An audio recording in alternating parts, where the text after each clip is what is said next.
Today we are exploring quasicrystals, what they are, how an impossible pattern was found in a lab, and how it became the catalyst to rewriting textbooks, and why this exotic order matters for real-world technologies from wear-resistant coatings to photonics. I'm Gabrielle Burchak, and this is Math Science History. Imagine holding a metal that seems to obey rules that nature once forbid. You shine an electron beam through it, and on the detector, a perfect ring of 10 bright dots appear. Tenfold symmetry, crisp and clean. For more than a century, crystallography said that symmetry was impossible in a crystal. Yet, there it is, staring back at you. It is order without repetition and a pattern that never tiles by marching the same unit cell across space. This is a quasicrystal. So what exactly is a quasicrystal? Well, when most people think of crystals, they picture something like salt or quartz. It's neat, geometric, and orderly. That's because traditional crystals are built from tiny repeating patterns, like perfectly placed tiles on a bathroom floor. This repeating unit, called a unit cell, fits together over and over in all directions to fill the space. These crystals follow strict symmetry rules, so imagine rotating a snowflake. It still looks the same at every 60-degree angle. That is called six-fold symmetry. Salt crystals, for example, can have four-fold symmetry, and diamonds follow a three-fold pattern. These regular symmetries leave a signature when scientists shine X-rays through them. They create sharp, clear patterns, much like a fingerprint of repetition. Quasicrystals are different. They are ordered, but not periodic. Their atoms sit in a coordinated arrangement that exhibits long-range order, yet the pattern never repeats by simple translation. In reciprocal space, quasicrystals still show sharp peaks. These are signatures of long-range order, but those peaks arrange themselves in forbidden symmetries, such as 5-fold, 8-fold, 10-fold, or even 12-fold. And since I have Taylor Swift on the brain, they got engaged. I'm going to give it a literary perspective. Periodic crystals repeat, but quasicrystals rhyme. If you want a mental picture, imagine a Penrose tiling, the famous kite and dart pattern that covers a plane with no repeating wallpaper motif. Yet it contains a hidden hierarchical order. I'm going to post an image of that at mathsciencehistory.com that you can find under the link called Transcriptorium. That's the blog page. And oh, hey, while you're there at Math Science History, don't forget to click on that coffee button and make a donation to Math Science History, because every donation you make helps to keep the podcast up and running. So, Penrose tiles were groundbreaking because they revealed two key ideas. First, non-repeating order is possible. Second, the golden ratio appears again and again in the spacings of motifs. But with quasicrystal structures, the distances between atomic clusters often occur in phi-related ratios. Yeah, that wasn't a flub up. I said phi-related ratios. Okay, so what is a phi-related ratio and what is phi? Okay, well, phi is a Greek letter. You've probably heard of that. And it looks like a lowercase o with a line through it, kind of like a backward-facing P stuck toward a forward-facing P. And like the Greek letter pi, phi has a value, which is about 1.618. I'm going to put the math up at Math Science History so that you can see the representation of phi and how it is mathematically defined if you are interested in that. So here's an audio analogy. Okay, clap every 2 beats with one hand and every 3 beats with the other. The composite rhythm never exactly repeats, but it isn't random, it is structured. Quasicrystals are like that, except the beats are vectors in space, and the interference creates a tapestry of order that never loops. Another important point of quasicrystals is that they are definitional. The International Union of Crystallography eventually reframed the term crystal to emphasize diffraction, stating that a crystal is any solid that yields an essentially discrete diffraction pattern. That moves us away from a, quote, must have a unit cell, unquote, and toward a, quote, must exhibit long-range order, quote, which is a definition quasicrystals satisfy perfectly. So, instead of insisting that a material must repeat the same tiny building block over and over, like tiles that all match, scientists began to focus on something broader. They focused on material that has an overall structure that stays consistent across large distances. That's what we call long-range order. And while quasicrystals don't repeat like normal crystals, they still have this deep, elegant order, just without the strict repetition. In fact, quasicrystals are the perfect example of long-range order without periodicity. So they don't have that spatial repetition that we would see in regular crystals like salt or quartz, where the atoms repeat in a very strict grid-like pattern. That in regular crystals is called periodic spatial order. In quasicrystals, atoms are arranged in a way that is ordered but doesn't repeat. They still follow the mathematical rules and exhibit long-range order, but you won't find repeating tiles for a repeating unit cell. So on to the discovery that should not have happened.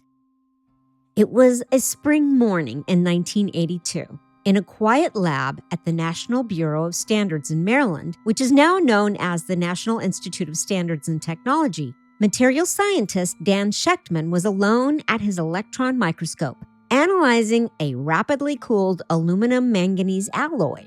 He wasn't expecting a revolution. He was studying alloys like he had countless times before. Routine, repetitive, predictable, but what he saw next changed everything. The diffraction pattern staring back at him showed 10-fold rotational symmetry, like a decagon etched in atomic light. That was impossible. According to the study of crystallography, you simply couldn't have a crystal with 10-fold symmetry. The laws were clear. Only 2-fold, 3-fold, 4-fold, and 6-fold symmetries were allowed. Anything else was forbidden. Shechtman blinked, recalibrated, took another look. It was still there. He scribbled in his notebook, 10-fold? With a bunch of question marks. Was it an error? A twinned crystal playing tricks? He checked again and again. The pattern held. In a 2011 interview, he told the story of how his colleagues reacted to his discovery. When Shechtman shared the data with his colleagues, the response wasn't celebration. It was disbelief. One colleague reportedly said, "Go read the textbook." Another insisted he was wrong. Finally, his group leader told him, "Danny, you are a disgrace to my group, and I want you to leave my group. I don't want to be associated with this." And so, Dr. Shechtman was removed from his research group. I'm going to post the link to this interview on the Math Science History website. It's a really interesting read because Dr. Shechtman doesn't take it too personally, even though he felt rejected. He says it wasn't a traumatic period. He just said the reception was everything between encouragement and rejection. But when he was removed, though he didn't feel good about it, he states that he just became a scientific orphan and then found another group leader who would adopt him. Still, the vitriol continued, even from none other than Linus Pauling. Pauling, at a conference, announced that, quote, "Danny Shechtman is talking nonsense. There are no quasicrystals, only quasi-scientists." But Shechtman persevered, and he kept doing his research, and he ignored the critics. Shechtman stood his ground quietly, methodically. He gathered more evidence, and 2 years later, in 1984, he published a paper with colleagues Ilan Blek, Dennis Gratias, and John W. Kahn in Physical Review Letters. The title was called Metallic Phase with Long-Range Orientational Order and No Translational Symmetry. This paper defined a quasicrystal. It took years for the community to accept the idea, but eventually it did. And in 2011, Dan Shechtman received the Nobel Prize in Chemistry for discovering a new form of solid matter. It was an acknowledgement that quasicrystals had not only widened the map of crystallography, but also reshaped its borders. We'll be right back after a quick word from my advertisers. Dan Shechtman's discovery in 1982 may have been the spark, but the kindling for that fire had been gathering for centuries.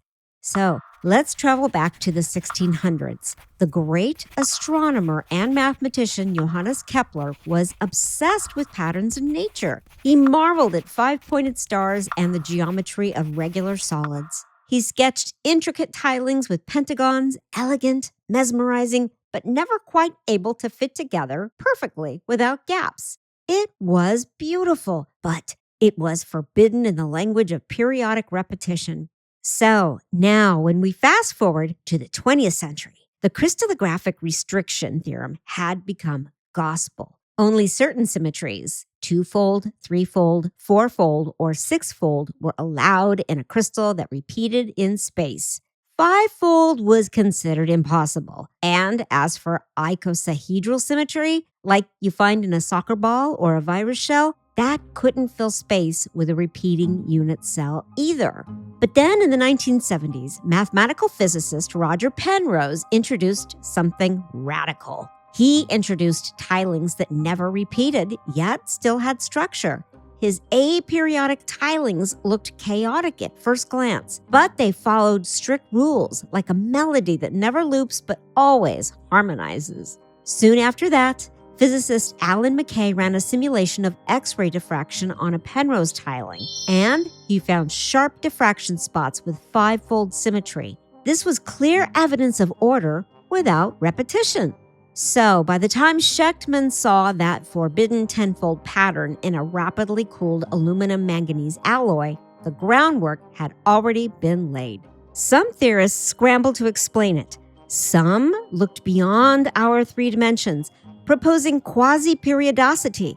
This was patterns that come from slicing through a higher dimensional crystal and projecting the points into our world, kind of like casting a shadow of a four-dimensional object. What had once been mathematical musings and impossible geometries were suddenly staring back through the microscope, not as abstract art, but as reality.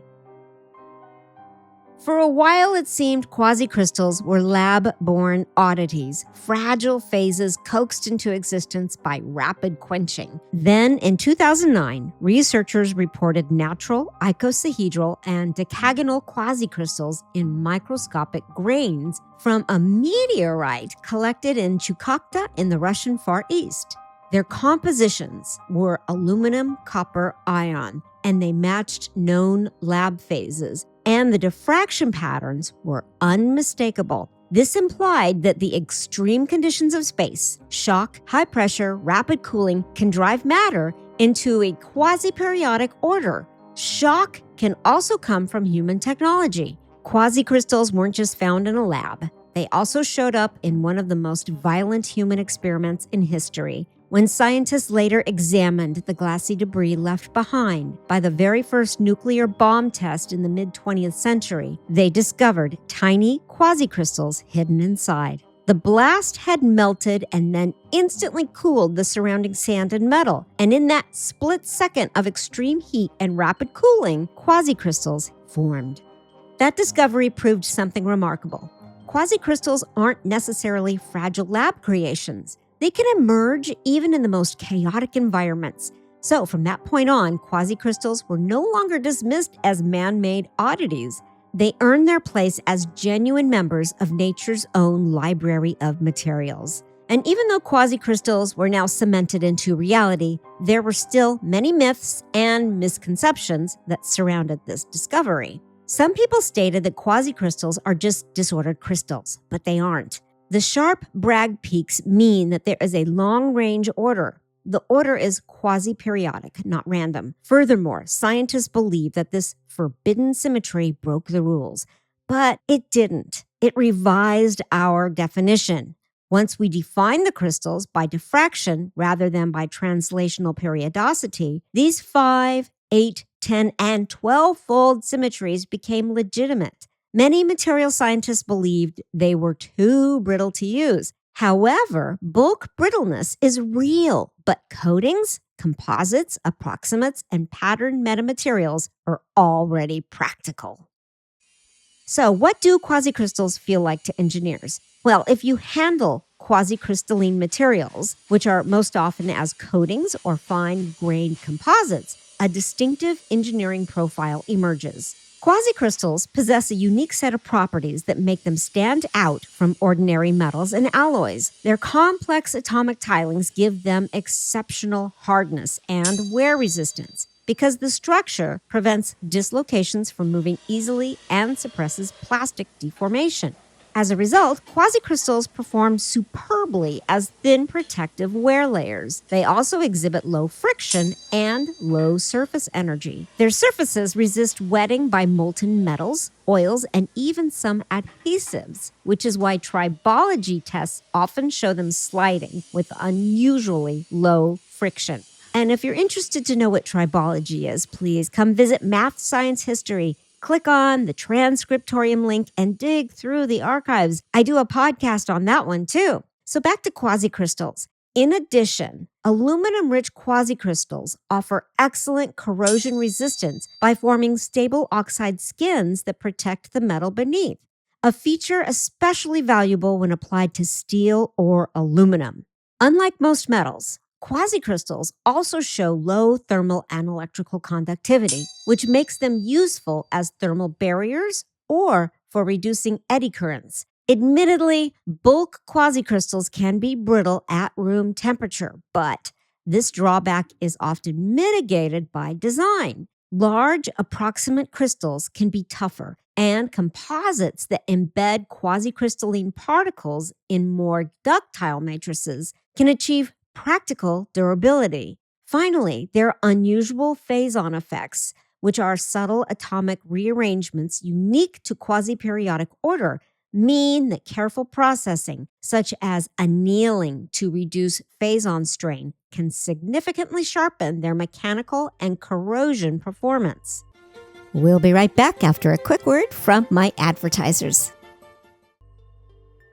In the early days, quasicrystals were really tricky to create. Scientists had to cool down molten metal extremely fast. So fast that the atoms couldn't arrange themselves into the usual repeating crystal patterns. Instead, they froze into the unusual, almost but not quite regular patterns we call quasicrystals. And later, researchers learned that by carefully reheating these materials, a process called annealing, they could turn unstable forms into more stable quasicrystals or related structures. And this also helped smooth out flaws and release internal stresses. Today, scientists have new ways to work with quasicrystals. Instead of just casting metals, they can make fine metal powders and press or fuse them together using special high-heat methods. Even though solid blocks of quasicrystals are still brittle, this powder approach lets engineers mix tiny quasicrystal particles into stronger materials, giving them useful toughness.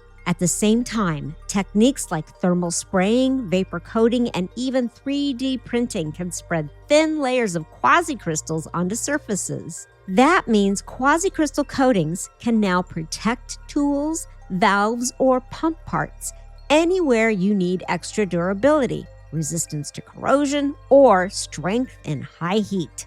With these processing advances, quasicrystals have moved from chalkboards to shop floors and even into the realm of metamaterials. Their low surface energy and high hardness make them ideal for wear and corrosion-resistant coatings that reduce friction, combat galling, and extend the life of industrial components. Their ability to stay non-stick at high temperatures has led to specialized applications in bakeware, release surfaces, and molds where conventional fluoropolymers would degrade. Quasicrystals don't just look unusual, they also behave in unusual ways. Their surfaces can act a bit like built-in catalysts, helping certain chemical reactions run more smoothly and with less wear. Some quasicrystals even play well with hydrogen, which makes scientists curious about whether they could be used in the future for things like purifying gases or building better membranes. And because quasicrystals don't carry heat very well, they are being studied as materials for things like heat-resistant coatings and energy devices that turn waste heat into electricity. Quasicrystals have even inspired engineers to create special patterned materials that can shape light and sound in surprising ways. Yeah, this is really cool. Okay, so imagine printing a design based on a quasicrystal geometry into glass or plastic. Suddenly, you can bend, scatter, or block light in ways that ordinary materials can't. For optics, that means clearer images in telescopes and microscopes where tiny distortions can blur what you see. It also means better performance in everyday eyeglasses or camera lenses where quasi-crystal-inspired coatings can reduce glare and control how light passes through. These same patterns can even scatter sound more evenly, which is useful in technologies like ultrasound imaging or noise reduction. Quasicrystals aren't just about metals and coatings. They can also shape sound. Acoustic quasicrystals guide sound waves more smoothly, which makes them useful for things like clearer imaging devices or controlling unwanted noise. In mechanics, engineers are even 3D printing quasicrystal-inspired patterns into metals and plastics. These unusual structures spread out stress in surprising ways, helping to stop cracks from growing. That means we can design lighter crash-absorbing materials for cars or even medical implants that mimic the natural stiffness of the bone. In short, the ability to process quasicrystals into metamaterials has turned them from fragile laboratory curiosities into versatile, high-performance tools, materials that not only withstand harsh environments, but also shape light, sound, heat, and stress in ways that conventional crystals never could. Dan Shechtman's story is more than a tale about an unusual pattern of atoms. It is a lesson in scientific courage. He faced ridicule, isolation, and even expulsion from his research group. Yet, he trusted the evidence before his eyes. Decades later, the world validated his perseverance with the highest honor in science, the Nobel Prize in Chemistry. His journey reminds us that discovery often begins at the edge of what others say is impossible. No doubt, science changes and science advances when someone is stubborn about the truth. So today, the forbidden symmetries that once got him laughed out of the lab are helping us build the future. Quasicrystals are finding their way into durable coatings, cleaner catalysts, hydrogen technologies, heat barriers, optics, acoustics, and even lightweight structures that mimic the resilience of a bone. From the lens of a telescope to the surface of a jet engine, quasicrystals are no longer curiosities. They are tools. So, when we think of Shechtman peering into his microscope on that spring morning in 1982, seeing tenfold symmetry sparkle where none should exist, we are reminded of the power of persistence. Because sometimes it takes one person refusing to look away from the evidence to reveal an entirely new order in nature and open doors to innovations that can shape our world for generations to come. Science is a living language. We refine our definitions as our measurements teach us new grammar. Quasicrystals remind us that nature doesn't read our textbooks. So when a tenfold pattern appeared on a screen in a small lab, it asked a simple question: will you trust your eyes? Thank you for listening to Math Science History, and until next time, carpe diem. Thank you for tuning in to Math Science History. If you enjoyed today's episode, please leave a quick rating and review. They really help the podcast. You can find our transcripts at mathsciencehistory.com. And while you're there, remember to click on that coffee button because every dollar you donate supports a portion of our production costs and keeps our educational website free. Again, thank you for tuning in. And until next time, carpe diem.